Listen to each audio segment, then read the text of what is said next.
Hello, I'm Kim. Welcome back to The Dolls, the Witch, and the Wardrobe.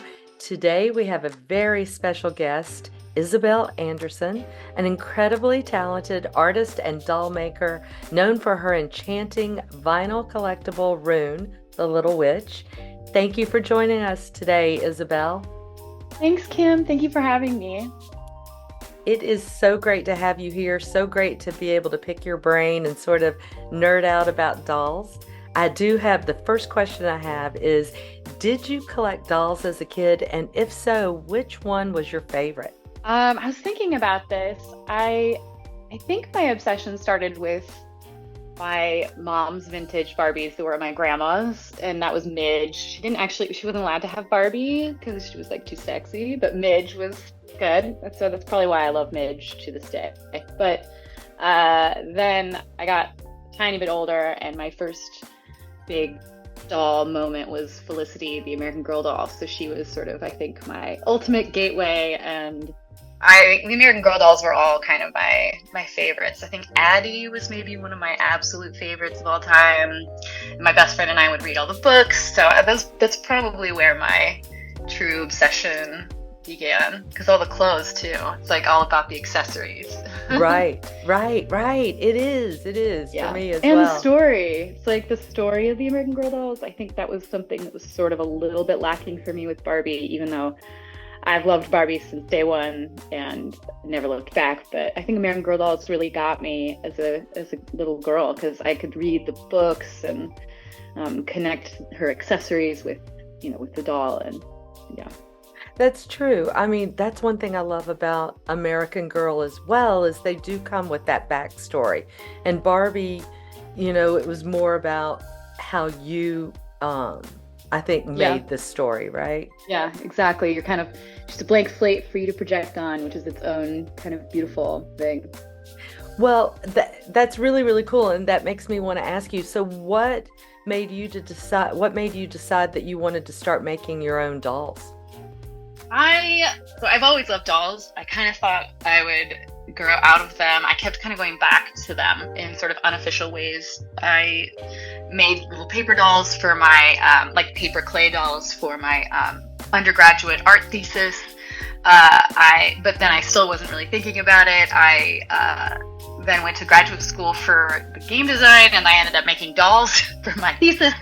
So I kept doing things like that, but I ended up in toy sculpting as my like professional kind of career. And really what happened to kind of instigate this whole thing is I was pitching a lot of doll lines because they were trying to diversify their product, and they were encouraging us to kind of go for it. And I had all these lines that I pitched that were really well received, but they kept not making it to production. And it was like, I get too emotionally invested. I kept getting advice not to get my hopes up, but it was hard not to. And I kind of needed an outlet to feel like good about, I don't know, I just needed an outlet for my doll desires, I guess. So I started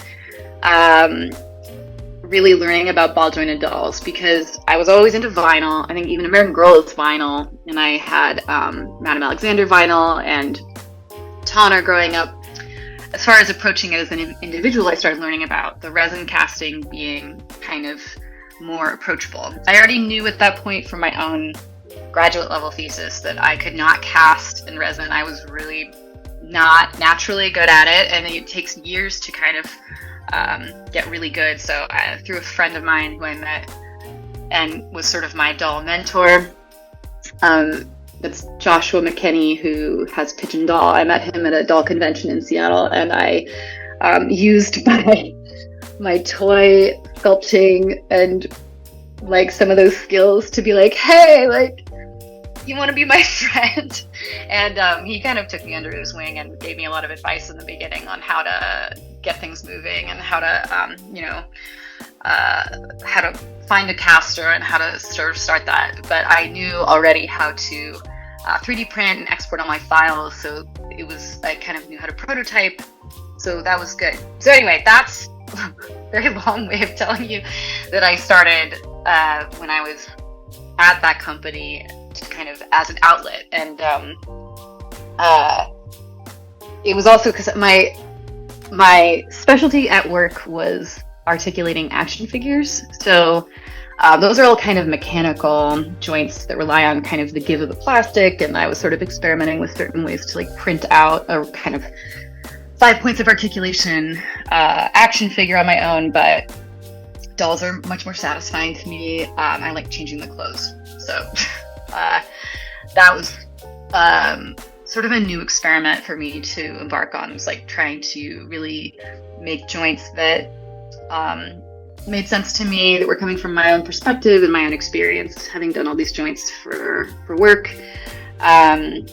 So Bodhi was my first ball jointed doll, and I have her here. She's so she doesn't have her hair on, and I didn't have her hands, but she is really more of like a Pixar looking doll, and it was sort of coming from this perspective of seeing a lot of these Asian ball jointed dolls, this sort of artist dolls from America, but I wanted to kind of reflect where I was coming from as a digital artist, which is more of like Disney inspired Pixar at the time. And I was sculpting a lot of pops, so like very simple or simplified. The sculpts are kind of deceptively complicated, but I was doing really cute things. That's kind of where I think that I've landed as far as a sculptor. I do a lot of like really kind of simplified shapes and smooth forms. So that's where Bodhi was kind of coming from, was making a curvy doll. She's very kind of cartoony, but yeah, and I learned a lot. So well, that's kind of been a progression. That's really interesting because I was going to ask you, like, how did you come up with designs for your dolls? I mean, that has, assuming that plays into this when you're... Yeah. I think it's different for every single one. This one I was really coming from, like I said, that sort of what's my perspective as an American artist, as a sculptor. And then I was sort of getting more and more into the ball jointed doll world, and I started figuring out kind of what I wanted to see next, I guess. Like I wanted to, I love Blythe, so I wanted to make kind of my own take on that. I wanted more childlike features and sort of a more childlike perspective on clothing. So I had Bodhi, who was mature and curvy, and then I started making Mustard Seed, who she has 3 sisters, so they're all named after this is a Mustard Seed from a little while ago. I made them into like little animals. Oh, they're so cute. She's smaller. My mom and I make them together. So this is a little teddy bear to go with. That's so cute. Yeah, she is adorable, isn't she? I love her. Yeah. She's more of a childlike perspective, which I kind of wanted to see fashion-wise, and then my next ball jointed doll, I have her sister, who's Peace Blossom. She's just the same body but different face.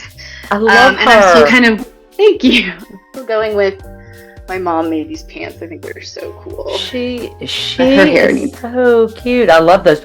Those pants are great, and the top. Yeah, look at her little barrettes too. I know. I love these little tiny. But I need to I need to comb her hair because. I love her name, Peace Blossom. Peace Blossom. Yeah, Peace Blossom, Mustard Seed, Cobweb, and Moth are the 4 fairy girls. They have little pointy ears. So eventually I'll have all 4 out, but that's kind of my plan over time. I have sculpted all the heads, and yeah. So and they can wear each other's clothes is the idea with that. And this is sort of in a separate path from Rune, because then lately what I've been going for in sculpting is like a new kind of mature doll to kind of wear more adult fashion that I felt like Bodhi didn't quite fit, and so I retired that sculpt, and now I'm working on my next one, this is just a sample. This is Mari, so she has her little heels on, so I love her. But her thank you. I really wanted to experiment with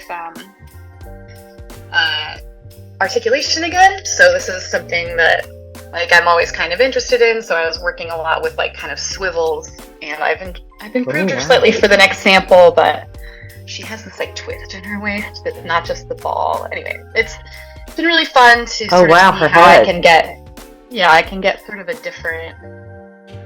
So Isabel, can you talk about materials that you prefer to use? Like what material do you like? Resin, vinyl? What is it for you? So I love vinyl. I think it's my first love. So Rune is really kind of a dream project. So the vinyl though, it's tougher to have kind of your hands on at every stage, kind of the same way that I feel like I do with the resin. Like I can really prototype the resin because I have printing resin, and then I kind of have an idea of what I'm getting, and then I send the doll off to the caster, and I kind of know what that material feels like already and kind of what to expect. The vinyl is a little bit more mysterious. I had to coordinate with a factory, and then it's cut and sew so that she comes with clothes and she has rooted hair. So I feel like it was a lot more of me thinking and designing and making sort of these two editions versus like making each one by hand. So sorry, I got a little off track, but I think I've always loved vinyl the most, but resin has been kind of a beautiful canvas to work with, so it kind of depends. So next question, what challenges do you face in the doll making industry, and how do you overcome them? Honestly, I think the biggest challenges that I face as a doll maker are a lot to do with business. For example, like the project management, the sales, the social media, all that stuff was obviously had their own departments and people handling that. And so I was sculpting all day, every day. And now I don't sculpt as much because I'm taking care of all these different aspects. And I think that's been kind of hard for me to get used to. I'm not really a business person, and I'm learning a lot the last couple of years about what my style of that is, how I want to handle that myself in a kind of authentic way. And I think there's been some ups and downs, but so that's been kind of not a surprise, but I think it's one of those things you can kind of think about and then don't really understand what that is until it really happens. So that's kind of, I think, what I've been confronting. So next question, Rune, the little witch, is quite a unique character. What inspired her story and characteristics? I was kind of given a blank slate by some guys that I work with for freelance. They said, we want to help you with factory context, and we're gonna back you.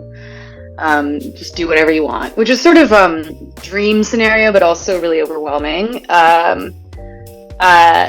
So Rune was sort of this seed of an idea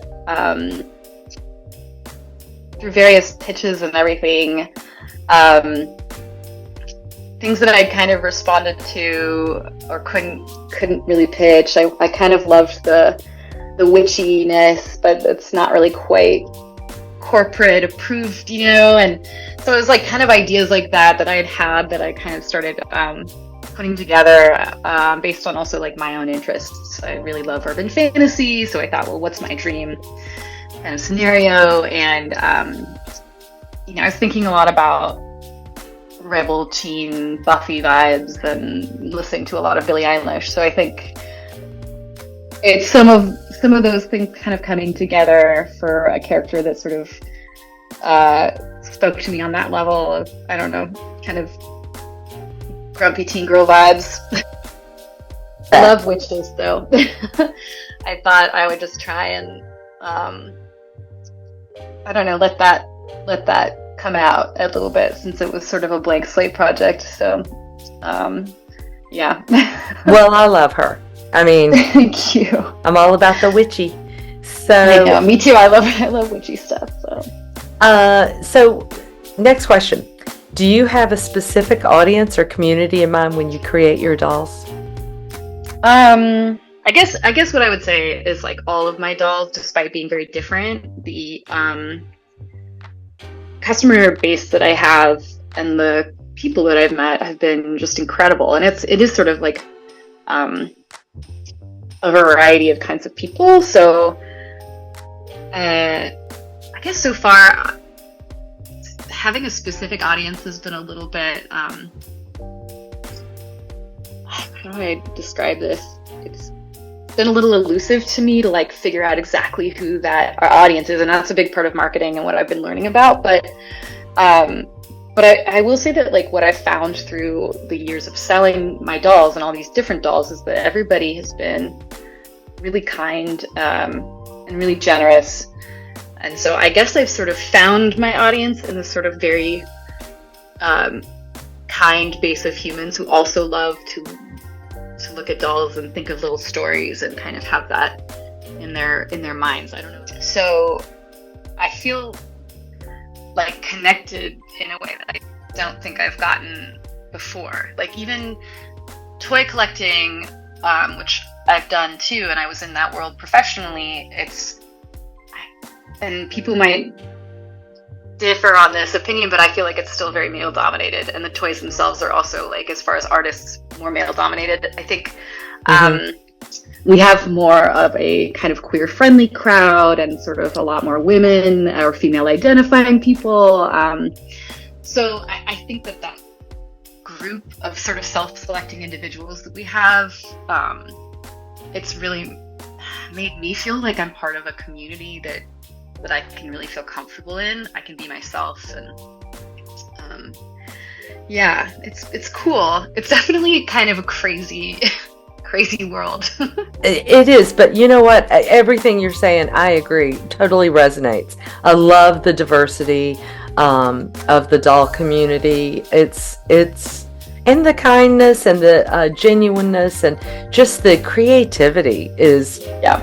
I really dig. So I love that. Well, and on adding to that or piggybacking on that question, what has been your most rewarding experience as a doll maker?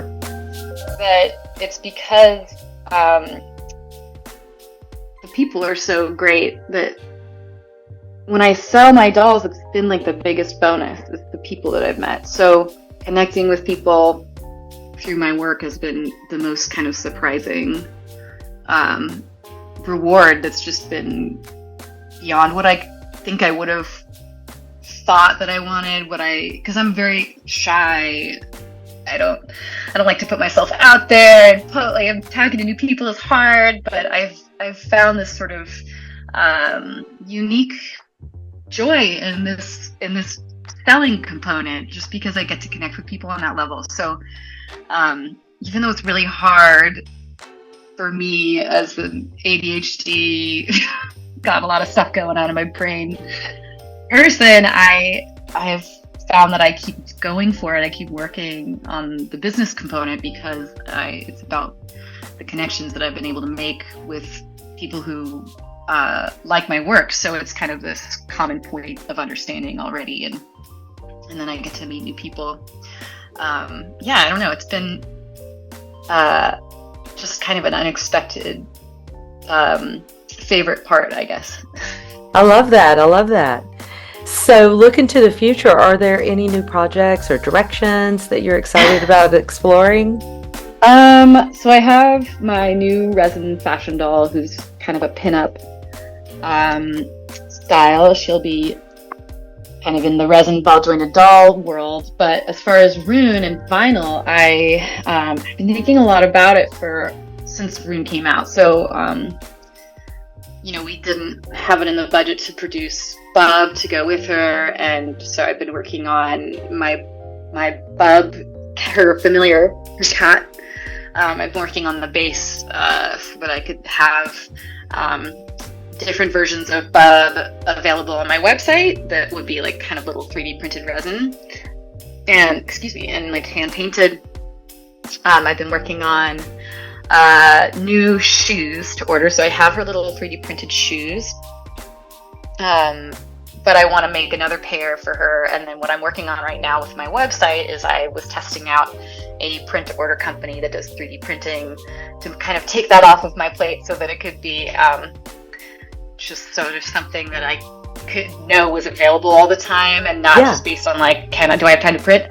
My disappointment with that has been that it's taken a really long time to get my samples, so I have to maybe figure out another method. But I'm really trying to make accessories for all my dolls more available. So I will have shoes and bob at least coming soon. And then Rune, I also been talking about this for a couple of months, but I'm very slow. I have plans to do a small like special edition where I'm going to make her clothes, a little edition of 5 for like a little special Rune.